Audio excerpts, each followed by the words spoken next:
Hey guys, welcome to digital Gyan. तो ये reproduction organism का लेक्चर नंबर हम लोग का 5 है। तो लेक्चर नंबर 5 में आज हम लोग डील करेंगे पोस्ट फर्टिलाइजेशन। मैंने फर्टिलाइजेशन प्री फर्टिलाइजेशन बता रखा है, तो पोस्ट फर्टिलाइजेशन के बारे में इस लेक्चर में हम जानेंगे। तो पोस्ट पोस्ट मतलब बाद में, फर्टिलाइजेशन मतलब वैसा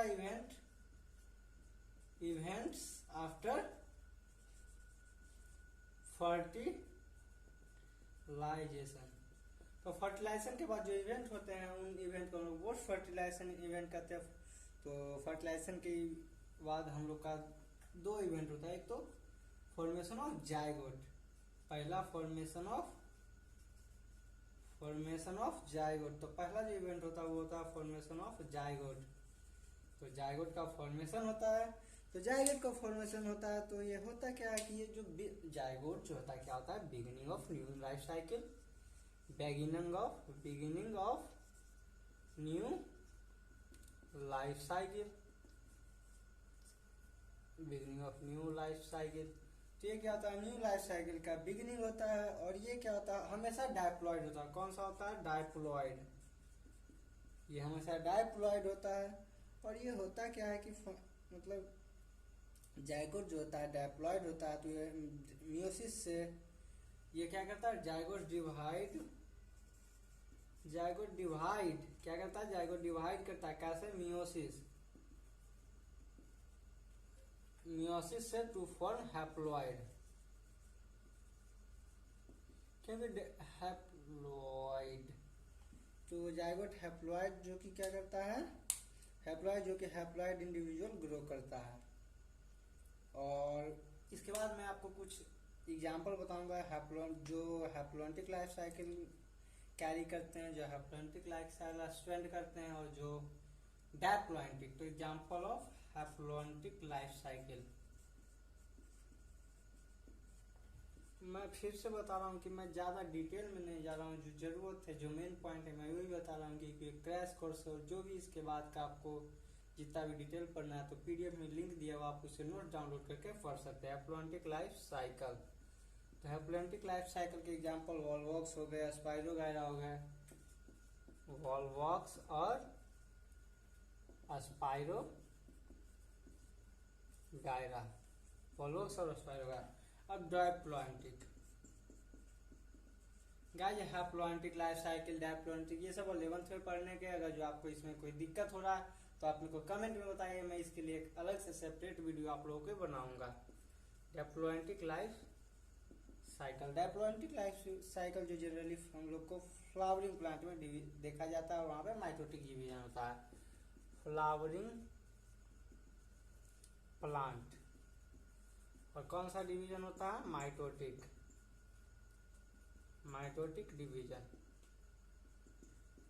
यहाँ पे पोस्ट फर्टिलाइजेशन में जायगोट का फॉर्मेशन होता है। वो जो जायगोट का फॉर्मेशन होता है जनरली क्या होता है, beginning of new life cycle. और जायगोट जो होता है डायप्लॉइड होता है, और वही जायगोट अब डायप्लॉइड है तो वो तो ऑर्गेन्स का फॉर्मेशन होने के लिए उसको हैप्लॉइड होना पड़ता है। तो वहाँ पर मियोसिस डिवीजन करता है, इक्वेशनल रिडक्शनल डिवीजन करता है, वो हैप्लॉइड बनता है, और वहाँ से ऑर्गेन्स का फॉर्मेशन होता है।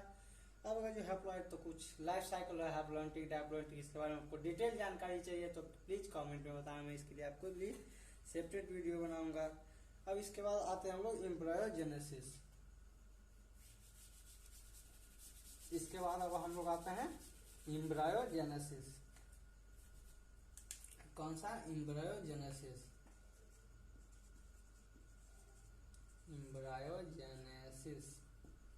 तो एम्ब्रायोजेनेसिस में होता क्या है, development of zygote, process of development of zygote. तो जायगोट के डेवलपमेंट के प्रोसेस को हम लोग क्या कहते हैं, एम्ब्रायोजेनेसिस कहते हैं। और एम्ब्रायोजेनेसिस में कुछ इवेंट्स, कुछ प्रोसेस होते हैं, वो मैं आपको बता देता हूँ। सबसे पहला जो है वो माइटोसिस होता है। माइटोसिस प्रोसेस होता है। तो माइटोसिस सेल डिवीजन और सेल क्लीवेज जो कि एम्ब्रायो को ग्रोथ में, माइटोसिस क्या करता है, लीड्स टू ग्रो एम्ब्रायो। और माइटोसिस का इसको हम लोग सेल डिवीजन कर सकते हैं या फिर सेल क्लीवेज कर सकते हैं। ये तो पहला आपको बताया। दूसरा क्या होता है, सेल डिफ्रेंसिएशन होता है। जो सेल एम्ब्रायो का सेल है, cell of embryo undergo differentiation. ये डिफ्रेंसिएशन में जाता है और क्या करता है, एंड गेन अटैन क्या एंड गेन कुछ specific shape size and function specific shape size and function. तो ये माइटोसिस होते हैं, ये सेल डिफ्रेंसिएशन होते हैं। और सेल डिफ्रेंसिएशन से क्या होता है, डिफरेंट टिश्यू ऑर्गन का सेल डिफ्रेंसिएशन का, तो इसी में होते हैं। सेल डिफ्रेंसिएशन लीड्स टू क्या करते हैं, production of leads to production of क्या करते हैं, प्रोडक्शन करते हैं किस चीज का, different tissue, production of different tissue, बहुत सारे अलग अलग टिश्यू ऑर्गन, ये डिफरेंट टिश्यू ऑर्गन का प्रोडक्शन करते हैं। और मीन्स ये तो था कि ये एक माइटोसिस करता है, सेल अंडरगो करता है। और ये एम्ब्रायोजेनेसिस जो प्रोसेस है, इसके अकॉर्डिंग सेल एनिमल को हम लोग दो पार्ट में बांटते हैं। इसके अकॉर्डिंग जो सेल का डेवलपमेंट है उसके अकॉर्डिंग दो पार्ट में बांटते हैं। पहला ओविपेरस,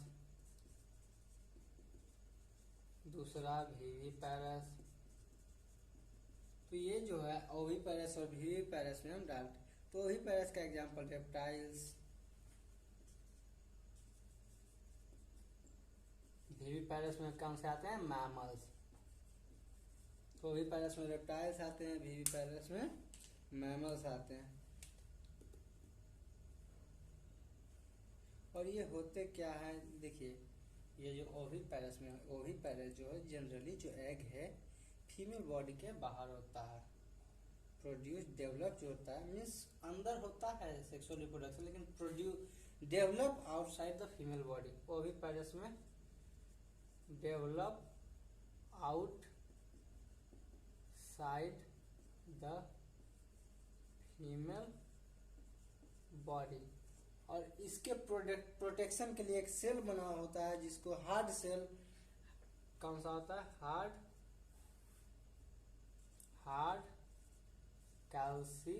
कैल्सीरियस सेल। तो ये तो ओविपेरस का फंडा था। और यहाँ पे हम लोग आते हैं विविपेरस। तो विविपेरस जनरली मैमल्स में होते हैं। तो विविपेरस जो होते हैं जनरली मैमल्स में होते हैं। इसको तो आपको पता है कि जो एम्ब्रायो होता है forms inside the body, embryo forms inside the body. तो ये बॉडी के अंदर होते हैं। पोस्ट फर्टिलाइजेशन इवेंट यहाँ तक था। अब इसके बाद आपको sepals, petals, stamens, zygote, ovary, pericarp, इन सब के बारे में मैं थोड़ा सा और डिटेल में बताना चाहूँगा। तो भाई ये जनरली इवेंट जो फर्टिलाइजेशन का इवेंट है, उसके बाद जो प्लांट में क्या क्या होता है वो मैं आपको बताने जा रहा हूँ। तो सेपल्स, पेटल्स और स्टेमन्स जो होते हैं वाइडर यानी चौड़े हो जाते हैं और झड़ जाते हैं। पिस्टिल जो प्लांट से अटैच रहता है, जाइगोट जो होता है एम्ब्रायो में फॉर्म होता है, और ओव्यूल जो होता है सीड में फॉर्म होता है। और ओवरी जो होता है, ये जो लाइन आपको ये बहुत काम आने वाला है, बहुत इंपॉर्टेंट है। और पेरिकार्प जो होते हैं वो ओवरी के, मान लीजिए ओवरी है तो उसका जो आउटर लेयर होता है उसको वो बनते हैं। तो गाइस ये थे रिप्रोडक्शन इन ऑर्गेन्स के लास्ट लेक्चर। और यहाँ तक मैं 5 लेक्चर इसका कर चुका हूँ नीट क्रैश कोर्स में। तो गाइस अगर जो आपको ये अच्छा लगे, ये पढ़ने में समझ आए, तो कृपया चैनल को सब्सक्राइब करें, शेयर करें और लाइक करना ना भूलें, और बेल आइकन को जरूर दबाएं ताकि नोटिफिकेशन सबसे पहले आपके पास पहुंचते रहे। तो thank you very much, thank you.